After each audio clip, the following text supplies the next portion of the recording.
रसोई के सिंक के पीछे दीवार की एक छोटी सी दरार में बसी थी रेड एंड रिपब्लिक, चींटियों का एक शांत और मेहनती साम्राज्य।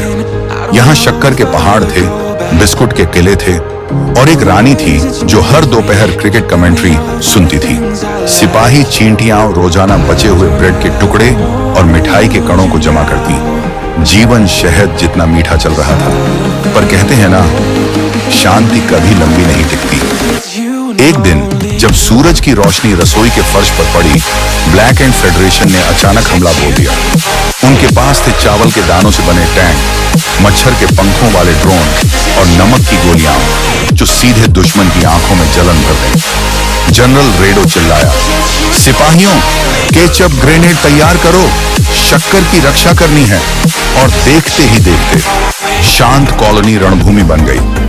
रसोई का फर्श अब युद्ध का मैदान था।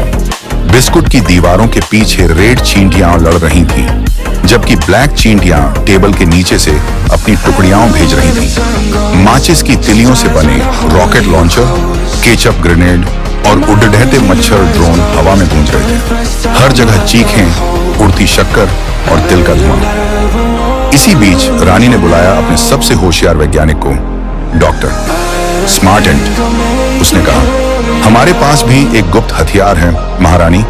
और उसने खोला पर्दा। सामने थी आइस क्यूब कैनन, एक ऐसी तोप जो ठंड से किसी को भी जमा दे। जनरल रेडो ने आदेश दिया, फायर, और नीली ठंडी रोशनी ने ब्लैक चींटियों की पूरी टुकड़ी जमा दी।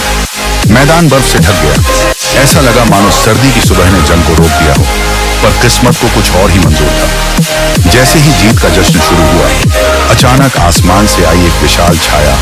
वो थी इंसान की पोछा सेना। एक बार में ही पूरा युद्ध मैदान पानी में बह गया।